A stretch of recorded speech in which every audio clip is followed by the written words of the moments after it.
시청자 여러분 안녕하십니까. 지금부터 저녁에 한번정도를 시작하겠습니다. 자, 이번 시간에는 말이죠. 우선요, 윤 대통령이 최근에 TK하고 수도권 이번 초선 당선인들하고 이제 만찬을 가졌는데요.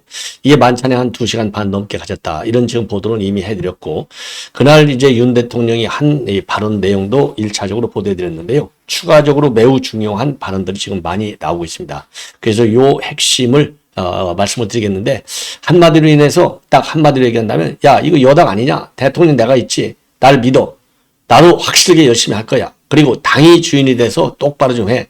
내가 책임질 테니까. 딱 이 얘기예요. 그리고 거부권 있잖아, 거부권. 예. 요거 딱 요런 무기가 우리가 있으니까 너무 기죽지 말아라. 그 다음에 또 하나.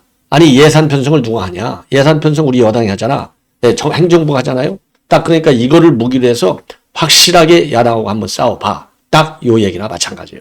그래서 평소 윤 대통령이 그야말로 이제 검찰총장 할 때 문재인하고 각을 세면서 이 수사권을 갖다가 쥐하던 그 강한 결기를 지금 내보인 게 아닌가. 그래서 제가 보기에는 아주 좋은 발언이었다라고 생각이 돼서 추가적인 요 내용을 여러분께 보도해드리도록 하겠고, 그리고 이미 저도 이제 한두 차례 정도 제가 말씀을 드렸죠. 변방에서 중심으로라고 하는 이 문재인의 이 회고록이 나왔어요. 참 이게 문제가 많은 회고록인 것 같아요. 역시 문재인은 문재인이다, 이렇게 볼 수밖에 없는데, 여기 이제 각종 얘기들이 많이 나오고 있습니다. 그래서 계속해서 이제 추가적으로 이제 보도가 나오고 있는데, 제가 보기에는 이제 오늘 토요일이죠. 토요일 신문에도 많이 나왔어요. 그렇기 때문에 이제 거의 다 나오지 않았을까. 추가적으로 뭐 좀 나온다 해야 월요일 날인데, 월요일 날까지는 큰 뉴스는 되지 않을 것 같은데, 여하간, 예, 그래서 요 내용을 지금 추가적으로 나와 있는 거, 이제 특히 외교안보 부분, 이제 도보다리, 이게 이제 제일 큰 이제 문제가 되지 않습니까? 여기 USB 이거 도대체 거기에 뭐 들었느냐? 요거 아니에요? 그 USB 이거 가지고 이제 여적죄, 간첩죄, 많은 논란들이 있었어요. 그런데 USB에 대해서는 거의 별로 얘기를 안 하고 있습니다.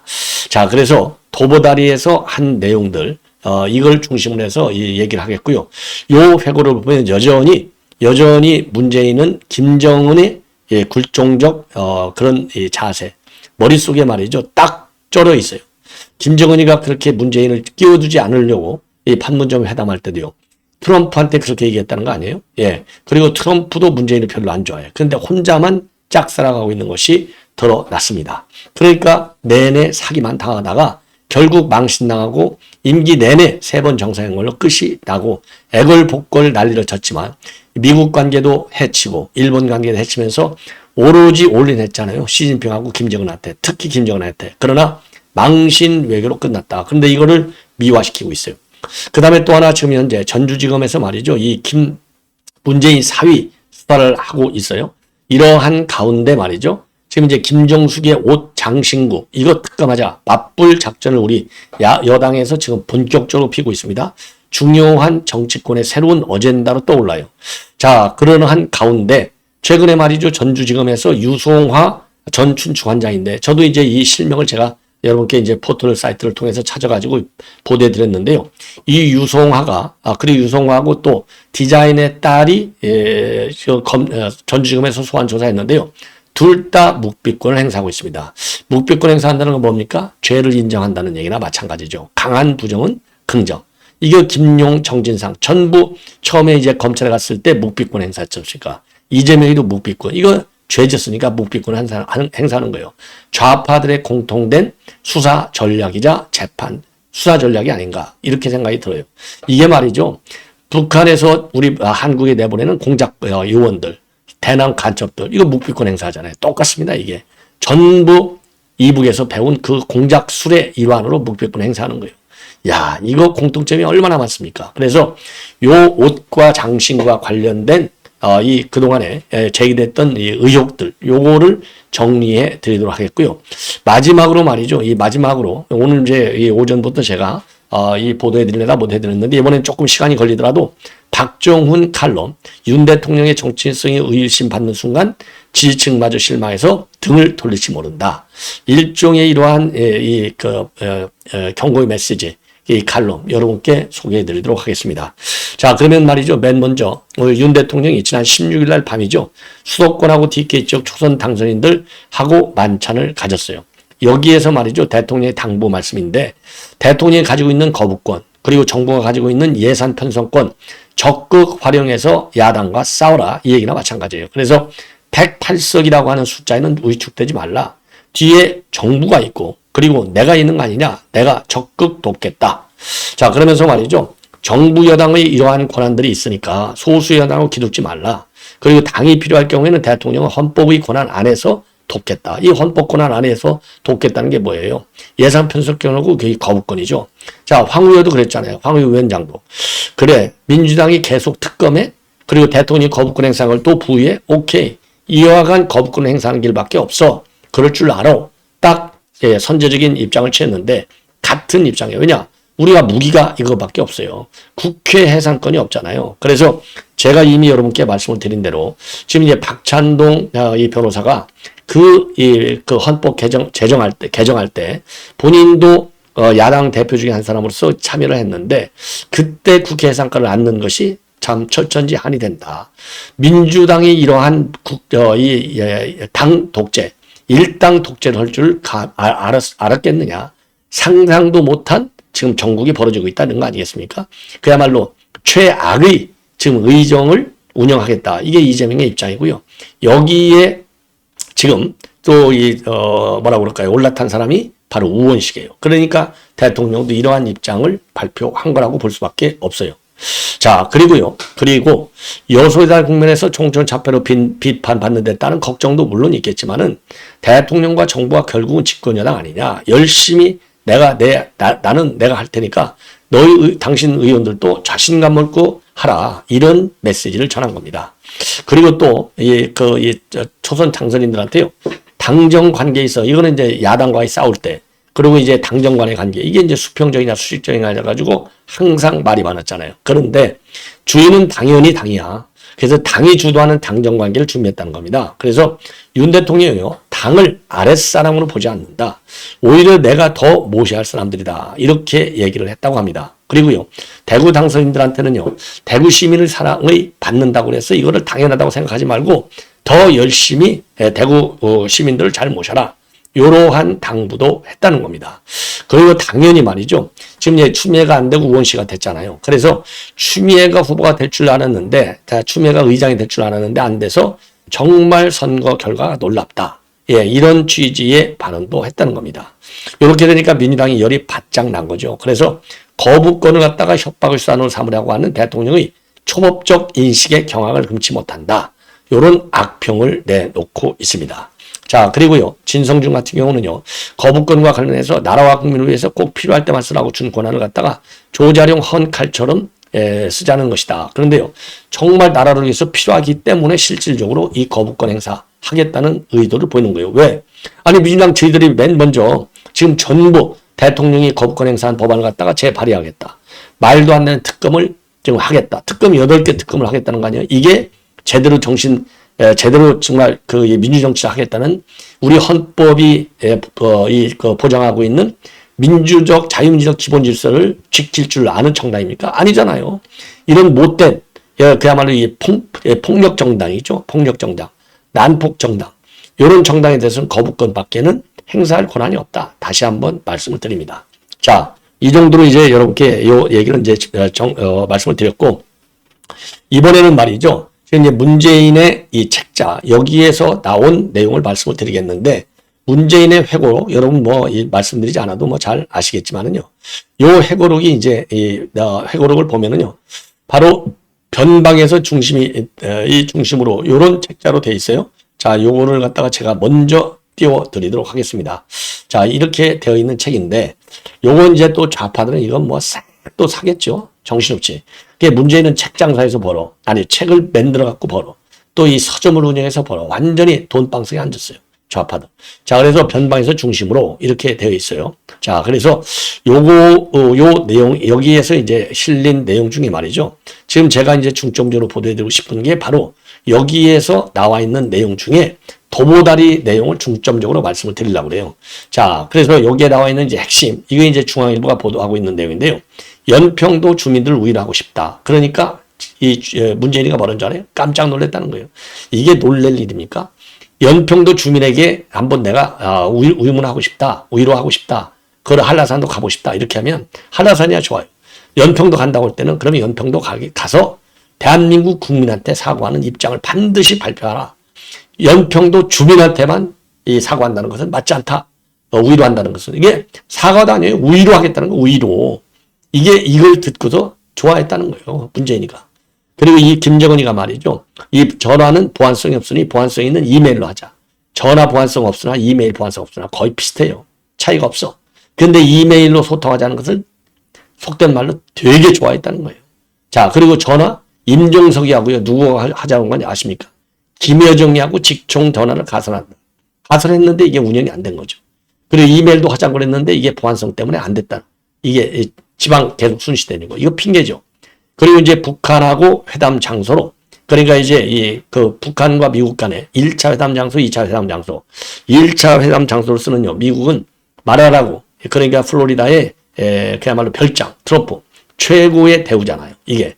그리고 아니면 하와이, 아니면 제네바 여기를 했는데 결국은 싱가포르로 낙찰이 됐고, 그러면 2차 정상회담은 DMZ 하고 그다음에 이제 몽골 울란바토르로 했는데 이게 또 안 되고 결국은 어디로 갔느냐? 베트남으로 간 거예요. 그래서 거기서 노딜 딱 이렇게 됐는데, 노딜의 책임을 이 문재인이는요 백악관 참모들, 그러니까 이제 미국 트럼프 참모들, 그래서 이제 볼턴이라든가 폼페이오 이런 사람들 때문에 안 됐다는 겁니다. 자, 그런데 지금 그 당시에 이 볼턴 회고록을 보면은 무슨 소리야?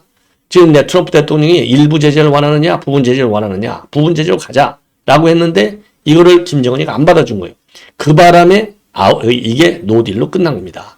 자, 그 다음에 이 평화 프로세스, 이 트럼프가 요청해서 만들어졌다. 그리고 연락사무소 폭파는 굉장히 끔찍하다. 그래서 이게 북한의 깡패 면모를 보여준 것이다. 요거 하나는 제대로 쓰고 있어요.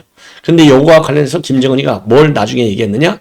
야, 이거 연락사무소 이거 했는데 DMZ 안에다가 만들자. 뭐 이런 얘기까지 했다고 지금 공표를 하고 있어요.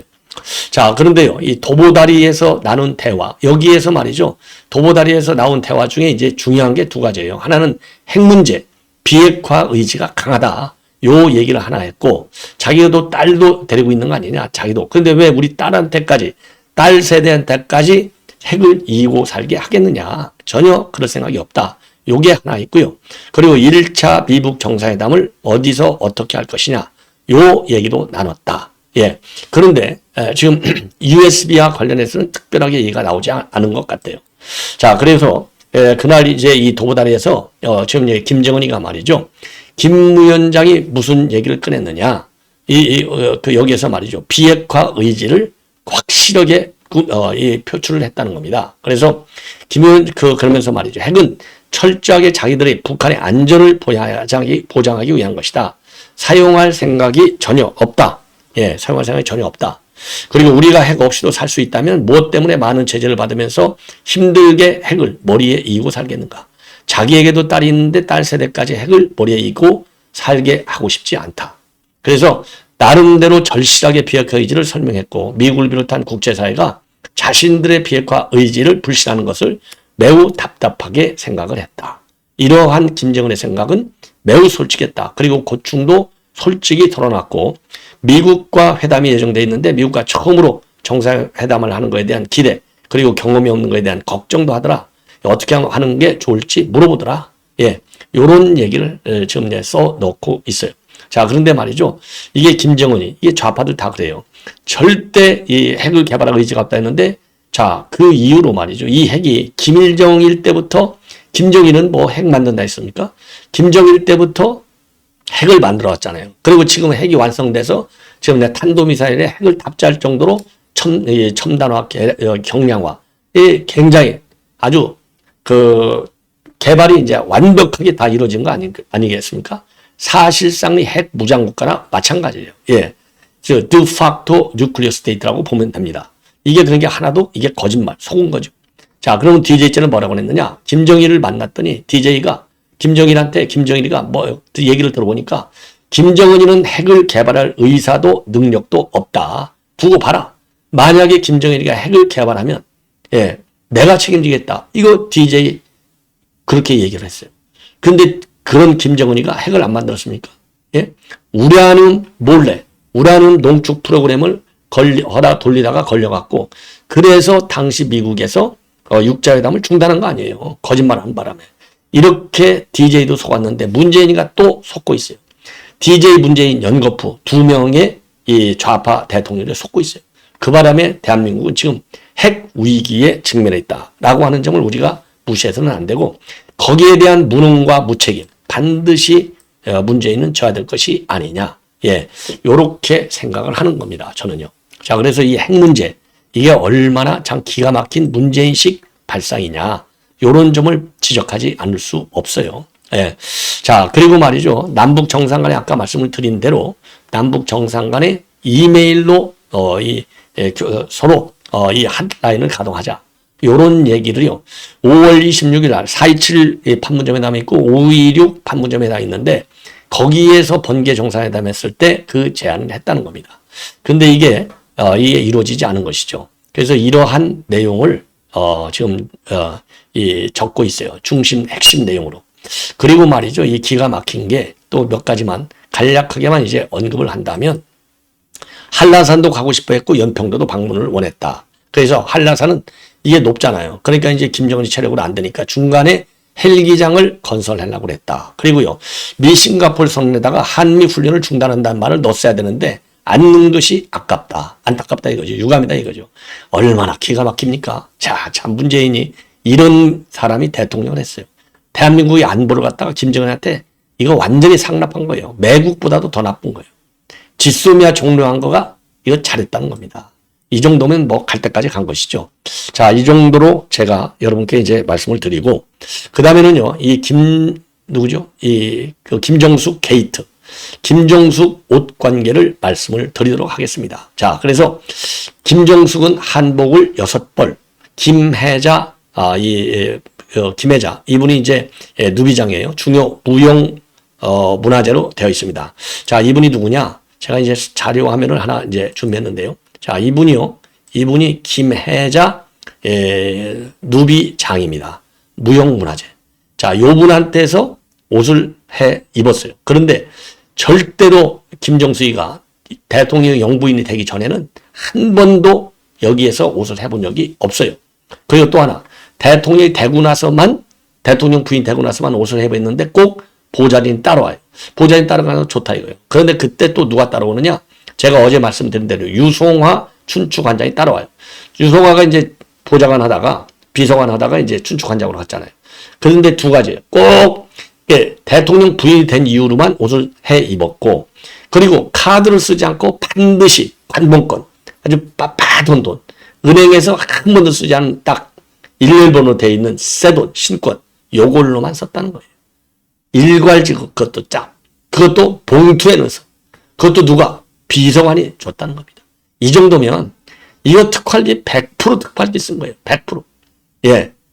국가 혈세로 지 멋대로 옷을 해 입은 겁니다. 요거를요. 그 당시 조선일보가 이거 뭐 어제 오늘 나온 얘기가 아니잖아요. 이미 오래전부터 이게 얘기가 나왔지 않습니까? 그래서 당시에 말이죠. 2022년도 4월 1일자 조선일보 단독 보도 내용으로 나와 있어요. 그래서 조선일보에서 김혜자 누비장한테 직접 확인한 내용이 되겠습니다. 자, 그래서 2017년도에 영부인이 된 직후에 수행원 2명하고 경주 공방을 직접 찾아왔다. 누비 2벌, 일반 치마 저고리와 두루마기 각 한 벌을 샀다. 이게 4벌이잖아요. 그 이와 별도로 원단을 직접 가져와서 한 벌을 맞춰갔다. 5벌. 그래서 총이 700만 원 치고 결제는 5만 원권 현찰로 했는데 유송화 그때는 비서관이에요. 2017년도. 왜냐하면 유송화가 5년 내내 청와대에 있었잖아요. 그러다가 막판에 이제 2020년도에 총선 출마하려고 사퇴하고 나왔어요. 춘추관장을 하고 마지막으로. 종이봉투에 담긴 돈을 건넸다는 겁니다. 그리고 이제 2017년도고, 그 다음에 2017년도 또는 18년도에는 김정수이가 휴가라고 하면서 경주 공방에 또 들렀는데 300만 원짜리 한복 코트를 맞춰갖고 그때도 같은 방식으로 결제가 이루어졌다. 그래서 김 여사가 옷을 살 때마다 유성화 비서관과 의상 담당자 3명이나 함께 왔다는 겁니다. 그래서 이 김정수이가 이 장인으로부터 사간 옷 가운데 한 벌인 누비는 그 당시요 미국 갈 때 입고 갔다가 하버드 전 주한 미국 대사 부인인 조앤 허버드 여사가 아름답다 칭찬하니까 즉석에서 벗어서 선물을 줬다는 겁니다. 그러면 이게 어떤 옷이냐? 제가 또 여기 자료화면을 보여드릴게요. 자, 이거예요. 이거, 죄송합니다. 이게 아니고, 예. 자, 요게 그 허버드 대사 부인한테 즉석에서 옷을 벗어준 거예요. 야, 이게 지가 지 돈 주고 안 샀으니까 막 벗어주는 거예요. 지 돈 주고 산 것은 끝까지 그리고 앉았었죠. 예. 요거 벗어준 것만 하더라도 문화외교 차원에서 벗어줬겠어요? 지 돈 주고 안 샀으니까 가감하게 벗겨주는 겁니다. 벗어주는 겁니다. 요 지금 빨간색, 예. 빨간색 이 누비를 갖다가 허버드 대사 부인, 요 옆에 이제 다 만져보고 있잖아요. 여기 흰머리. 그러니까 요거를 벗어주는 겁니다. 이거 이쁘다고 그러니까. 이거 벗어준 게 뭐예요? 지 돈이 아니니까 벗어준 거라니까요. 예. 뻔한 것이죠. 자, 요게 있고요. 그 다음에 이게 이제 탁현민이가 그러는데 그 탁현민은 나중에 뭐라고 그랬어요? 이게 문제가 되니까 그 당시에 전부 사비로 샀다. 전부 카드를 구매했다고 돼 있잖아요. 모든 의류와 장신구는 카드 좋아하시네. 사비 좋아하시네. 빠빠는 돈으로 샀는데 카드 결제, 그 집에 카드 결제기가 있는데 카드 안 내고 현찰로 냈다는 거 아니겠습니까? 예. 말도 안 되는 것이죠. 자, 그 다음에 이제 구두 얘기를 좀 해드리겠는데, 구두. 제가 말씀드릴게요. 요 구두. 구두는요, 요 분이 또 장인이에요. 요 왼쪽에 계신 분이 장인입니다. 그래서 이 전태수 구두 장인, 성수동. 요 분이 얘기하는 거예요. 예. 그래서 두 번, 이게 TV조에서 단독 보도를 한 내용이에요. 그 당시에. 예. 그래서 2번에 걸쳐서, 이 구두를 사갔는데, 그래서 성동구에 있는 JS 슈즈 디자인 연구소의 전태수 대표, 여기 이분한테 사갔는데요. 2017년도 5월 당선 직후에 버선코 구두를 비롯해서 9켤레를 사갔다는 거예요.